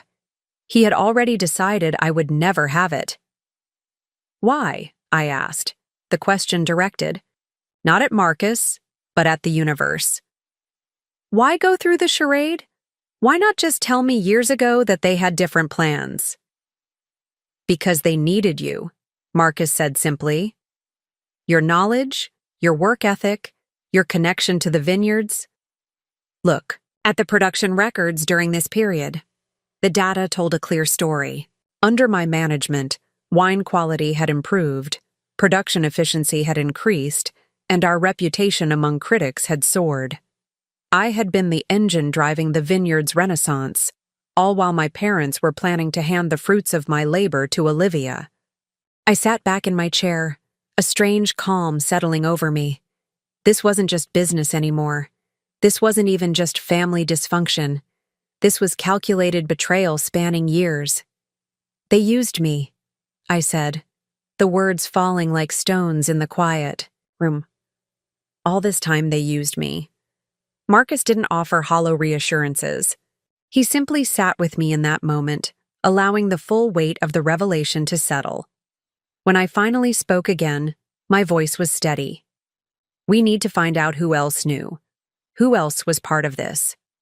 The next day, I drove to a small coffee shop in Burlington, where I'd arranged to meet Eleanor Jameson, my grandfather's former assistant who had retired shortly after his death. Eleanor had always been kind to me, a grandmotherly figure who remembered birthdays and asked about my dreams.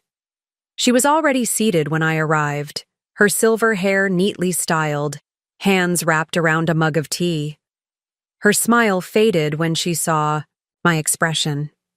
You know? She said simply. It wasn't a question.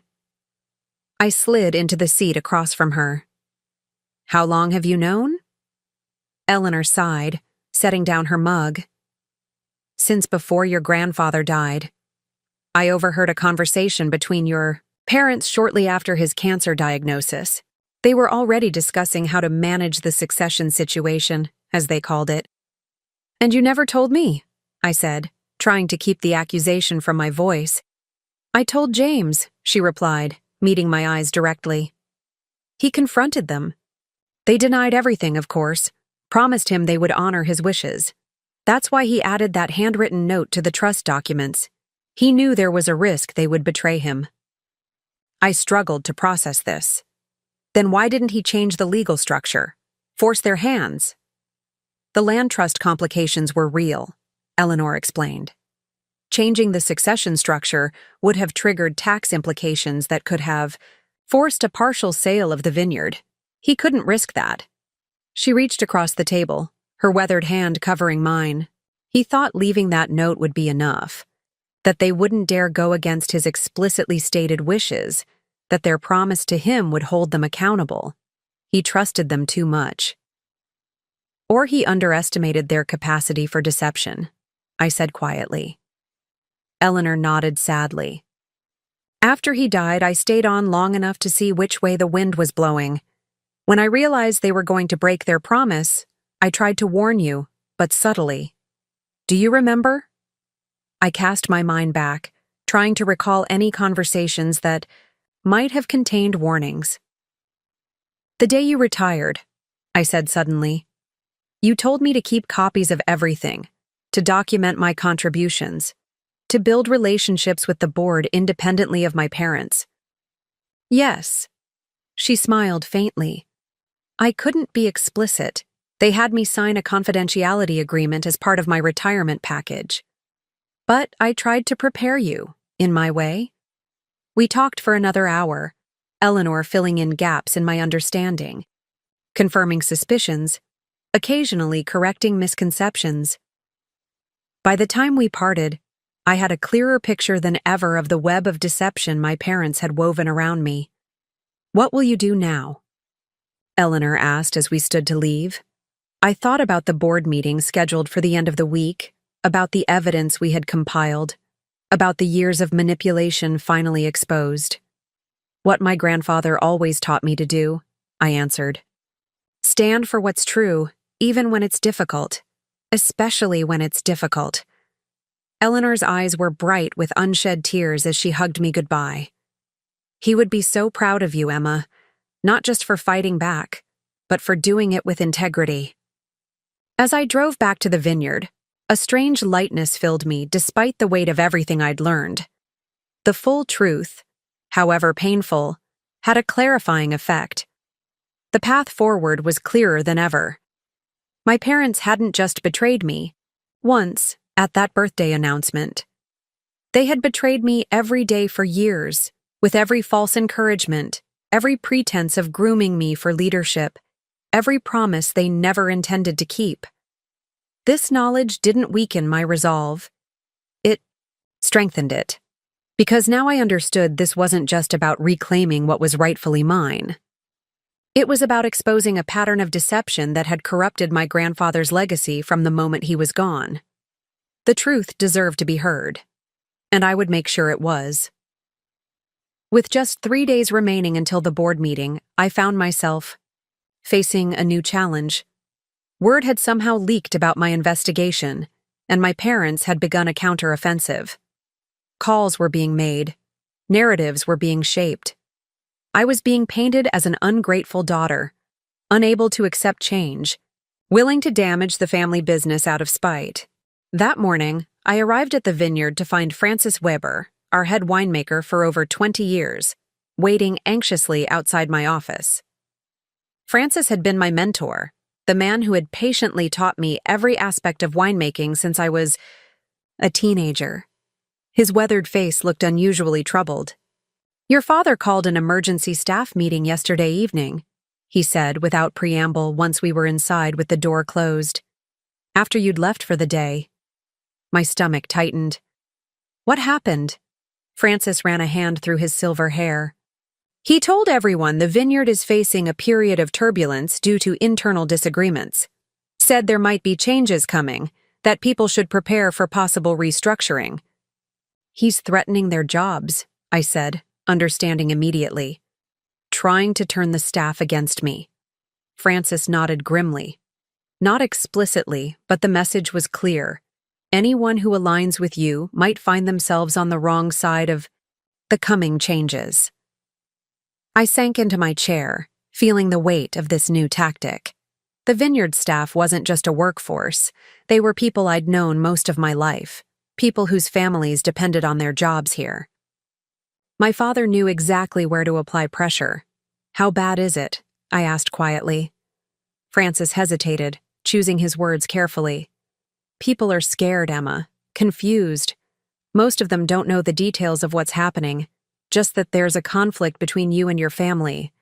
And they assume I'm the problem," I said flatly. "Some do," he admitted. "But not everyone." He leaned forward, voice dropping. "That's actually why I'm here. There are people who want to help you. People who remember your grandfather's wishes, who see what you've done for this place, who believe in your vision for the vineyard." "Who?" I asked, a small flame of hope flickering to life. "Me, for one," Francis said firmly. "I was there when James made your parents promise you would lead after Robert. I heard it with my own ears." I stared at him, stunned. "You never told me." "I thought I didn't need to," he replied simply. I thought they would honor their word. Who else? I asked. Martha in accounting. She's been tracking the financial irregularities for years, keeping her own records. She was afraid to come forward, but she's willing to now. Francis continued, counting off on his fingers. Eduardo and his vineyard team. They know you're the only Richardson who understands the land like your grandfather did. Sophia in the lab, who remembers how Olivia referred to soil testing as playing in the dirt, about half the production team. Each name he mentioned felt like a small piece of armor being fitted over my heart. They're willing to speak up? I asked, hardly daring to believe it. They're willing to sign statements, Francis confirmed, about your contributions, about things they've witnessed, about your grandfather's clear intentions. They're willing to stand with you at the board meeting if needed. My throat tightened with unexpected emotion. Why would they risk their jobs? For me? Francis's eyes softened. Because this isn't just your fight, Emma. It's about the soul of this vineyard.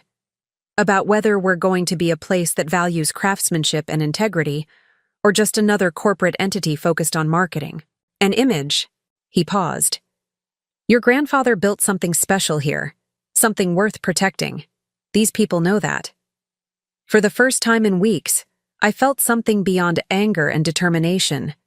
I felt supported, not alone. What do you need from us? Francis asked. I thought carefully before answering. Documented statements, specific examples of my contributions, of Olivia's lack of involvement in actual production, of my parents' changing behavior after my grandfather died. Anything related to financial irregularities or misuse of vineyard resources. Francis nodded. You'll have them by tomorrow. After he left, I sat at my desk, processing this unexpected development. I had been so focused on gathering financial evidence that I hadn't considered how powerful personal testimony could be. The lived experiences of people who had watched this drama unfold over years. That afternoon, a quiet revolution began. Staff members slipped into my office one by one between their regular duties, each with stories to tell, observations to share, statements to sign. Martha from accounting brought spreadsheets documenting questionable expenses dating back 3 years. Sophia from the lab had emails where Olivia dismissed quality control concerns as unnecessary perfectionism. Eduardo, our vineyard manager, had kept a journal of every significant decision about the vines for a decade, clearly showing who was actually managing the vineyard's heart. By evening, I had a new folder of evidence, not just numbers and legal documents, but human testimony about the true nature of our family business and who had really been leading it. As I was organizing these new materials, there was a soft knock at my door. I looked up to see Diane, my mother's personal assistant for the past 15 years, standing there looking nervous. Can I come in? She asked hesitantly. I nodded, surprised. Diane had always been unfailingly professional, but firmly in my mother's camp, maintaining a polite distance from me. She closed the door and sat down, hands clasped tightly in her lap. I've been debating whether to do this all day, she began, voice barely above a whisper. If your mother ever found out. Whatever you say stays between us, I promised. Diane took a deep breath. 2 years ago, I was scheduling your mother's appointments when she asked me to block off a meeting with Lisa Mendez. She told me to label it succession planning discussion in her calendar. I felt a chill. This would have been 3 years, after my grandfather's death, long before any official changes were announced. I didn't think much of it at the time, Diane continued, but afterward, your mother was unusually agitated. She asked me to copy some documents and then lock the originals in her personal safe rather than the company files. What kind of documents? I asked, my mouth suddenly dry. Draft agreements showing how the vineyard would be restructured for Olivia to take over, proposed timelines, marketing plans for the transition. Diane's eyes met mine. They were dated nearly 3 years ago, Emma. This has been in motion for a long time. I struggled to keep my expression neutral. Do you have copies of these documents? She shook her head. No, but... She reached into her handbag and withdrew a small notebook. I keep records of everything I do for your mother. Dates, times, who was present at meetings, key points discussed. It's how I stay organized. She placed the notebook on my desk. I need this back before she notices it's missing, but you can photograph whatever pages you need. I leafed through the notebook, finding entries that confirmed what Eleanor had told me. This had been a carefully orchestrated plan, years in the making. Why are you showing me this? I asked quietly. Diane hesitated. I've worked for your mother for 15 years. I've typed her emails, scheduled her meetings, heard her phone calls. I know things about how this family operates that... She shook her head. Your grandfather was different. He treated everyone with respect. The vineyard workers, the office, staff, everyone. When he said something, you could trust it. She stood to leave, then paused at the door. I'm retiring next year. I've already given notice. I don't need this job badly enough to watch them erase everything your grandfather built, or everything you've contributed. After she left, I carefully photographed each relevant page of the notebook before placing it back in an envelope for her to retrieve discreetly the next morning.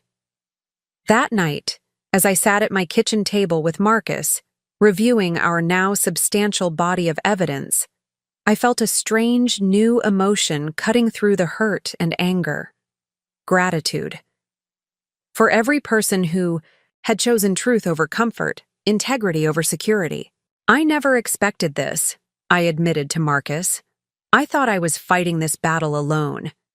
He reached across the table, covering my hand with his. You built relationships with these people through years of working alongside them, respecting them, valuing their contributions. Your parents and Olivia never did. I nodded slowly. They saw the vineyard as an asset they owned. They never understood it's really a community. Exactly, Marcus agreed.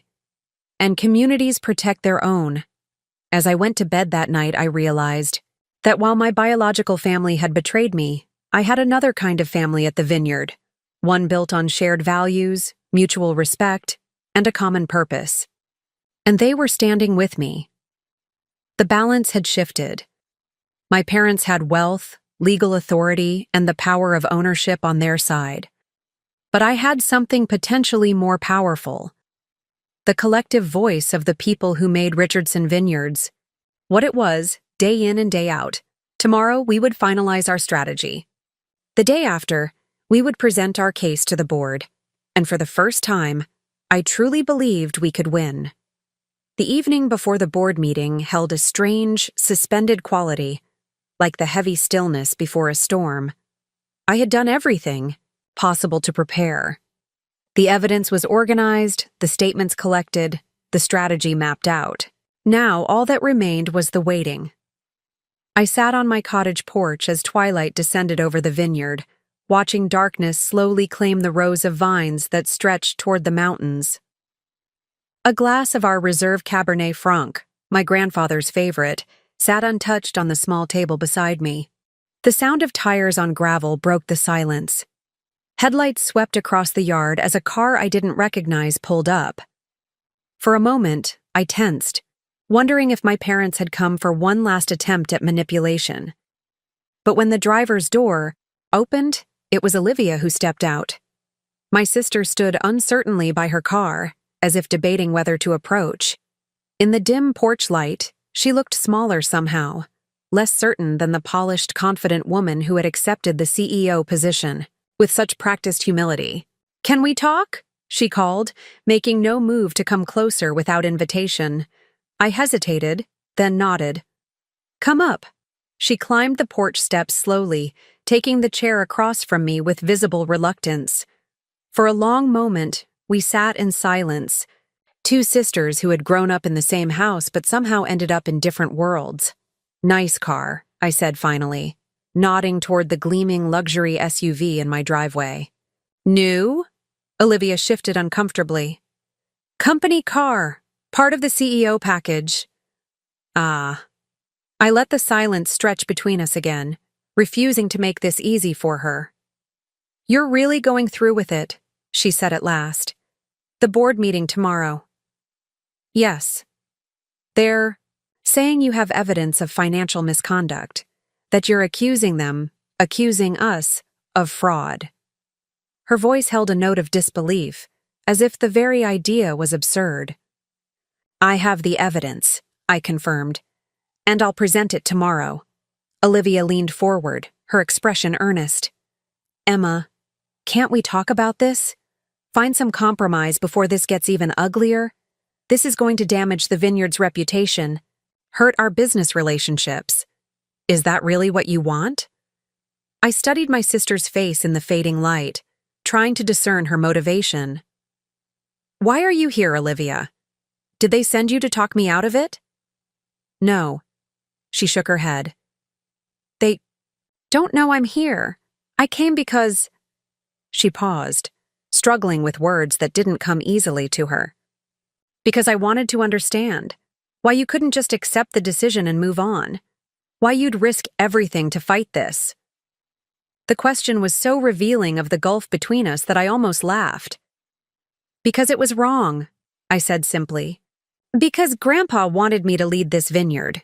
Because I've earned it through years of work while you were building your Instagram following.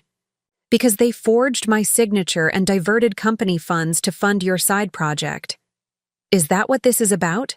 She asked, a familiar defensiveness creeping into her tone. You're jealous of Verdant Retreat? Of my vision for expanding the business? This isn't about jealousy, I said, keeping my voice level with effort. This is about integrity, about honoring commitments, about not stealing what belongs to someone else. Olivia flinched slightly at the word stealing, but quickly recovered. The vineyard belongs to the family, Emma, and Mom and Dad decided I was better suited to lead it into the future. That's their right as majority shareholders. And the forged signatures? The misappropriated funds? The lies to the board? Were those their rights too? She looked away, unable to meet my eyes. Business is complicated. Sometimes decisions have to be made quickly, without getting bogged down in bureaucracy. That's not an answer, and you know it. We fell silent again, the space between us filled with all the things we weren't saying. In the distance, an owl called, its lonely sound echoing across the darkened vineyard. Do you even want it? I asked suddenly. The vineyard. The responsibility. Do you actually care about making wine, or is it just about the status for you? The question seemed to catch her off guard. Of course I want it, she said. But there was a hesitation, a split second of uncertainty that told me everything. You want to be CEO, I clarified. You want the title, the prestige, the platform for launching your retreat concept. But do you want the actual work? The 4 a.m. frost alarms? The months of agonizing over fermentation temperatures? The years of building relationships with distributors and critics?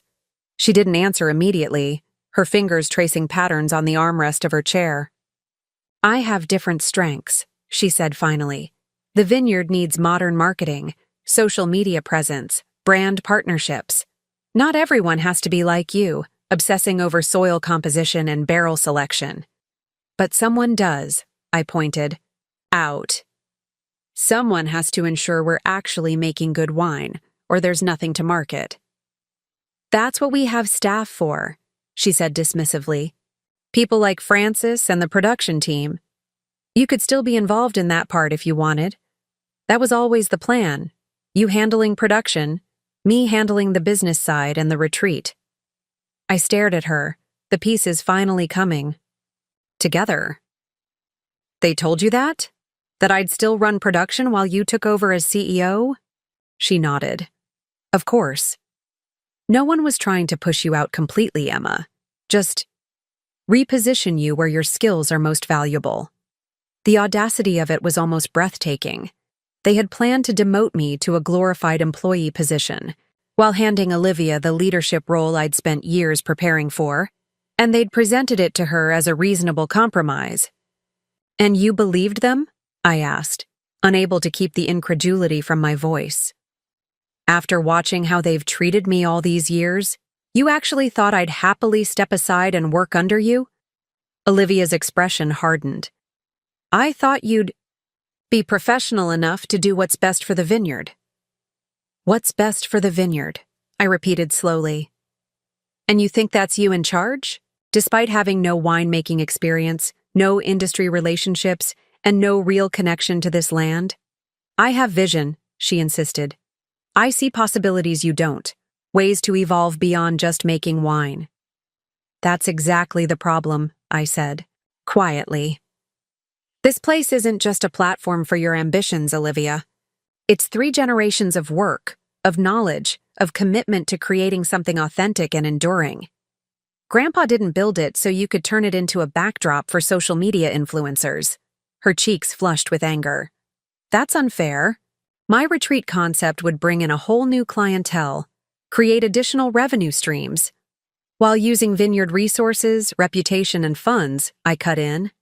"Have you ever considered starting your own business from scratch? Building something yourself instead of co-opting what others have built?" The question hung between us, unanswered but revealing. Olivia stood abruptly, any pretense of reconciliation. "Abandoned. I came here hoping we could find some resolution," she said stiffly, "to prevent a family tragedy, but clearly you've made your choice." "Yes," I agreed, remaining seated. "I have, and tomorrow the board will make theirs." She turned to leave, then paused at the top of the steps. "You know they'll never forgive you for this. If you go through with tomorrow, there's no going back." I looked past her to the dark silhouettes of the vines, thinking about everything they represented, not just to me, but to everyone who had ever worked this land with care and respect. "Some things are worth losing family for," I said quietly.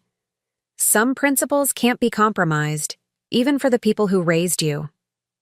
Olivia shook her head, a mixture of frustration and something that might have been grudging respect crossing.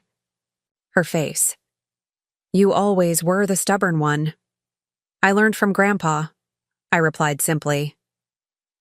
After she drove away, I remained on the porch for a long time, sipping the wine that had been my grandfather's pride, replaying the conversation in my mind. Something had shifted inside me, a final letting go of any hope that my family might recognize the wrong they had done, might choose integrity over ambition, truth over convenience. They wouldn't. And somehow, accepting that fact freed me from the last vestiges of doubt about tomorrow's confrontation. I picked up my phone and sent a text to Marcus. "Olivia just left. She tried to talk me out of tomorrow. I'm more certain than ever that we're doing the right thing." His response came quickly. "Get some sleep. Tomorrow we reclaim your grandfather's legacy." I looked out at the vineyard one last time before heading inside. Generations of Richardsons had tended these vines, but tomorrow would determine who would guide their future. Those who saw them as assets to be leveraged, or those who understood they were a trust to be honored. The choice seemed clearer than ever. The morning of the board meeting dawned clear and bright, the October sky a perfect Vermont blue. I had barely slept, but adrenaline kept me focused as I dressed in a simple charcoal suit, professional but understated, nothing like Olivia's designer wardrobes or my mother's carefully curated elegance. I was placing the last of my evidence, folders, into my briefcase when a knock came at my door. I opened it to find Francis standing on my porch, but he wasn't alone. Behind him, spreading across my small front yard, were at least 30 people: vineyard workers, cellar staff, lab technicians, office personnel, even some of the tasting room employees. "What is this?" I asked, stunned by the unexpected gathering. Francis smiled, the morning sun highlighting the deep creases earned from decades working under open skies. "We thought you might like some company on your walk to the board meeting." I stepped out onto the porch, overwhelmed by the sight of so many familiar faces. People I'd worked alongside for years, some I'd known since childhood. Eduardo, our vineyard manager, Sophia from the lab, Martha from accounting, the entire harvest crew, even Pete, the groundskeeper who rarely spoke to anyone. "You didn't all need to come," I said, my voice unexpectedly thick. "Yes, we did," Sophia replied firmly. "This isn't just your fight anymore, Emma. It's about what kind of place Richardson Vineyards is going to be." Martha nodded in agreement. "We've seen how you work, how you treat people, how you respect the land, and we've seen how your sister and parents operate. We know who we want leading this vineyard." I looked out at them. These people who had chosen to stand with me despite the risk to their livelihoods. The gesture was more meaningful than they could possibly know, not just the support itself, but what it represented. They weren't here because I was a Richardson. They were here because of the relationship we had built, the mutual respect we had earned through years of working toward a common purpose. "Thank you," I said simply, knowing any more elaborate expression would fail to capture what I was feeling. Together, we walked the half-mile path from my cottage to the main administrative building where the board meeting would be held. We moved, in comfortable silence through the morning-cool vineyard, our footsteps crunching on gravel, the October sun warming our shoulders. A few workers in distant rows paused their tasks to wave or raise a fist in solidarity as we passed. As we approached the administration building, I could see my parents' cars already parked outside, along with Olivia's new SUV and several vehicles belonging to board members.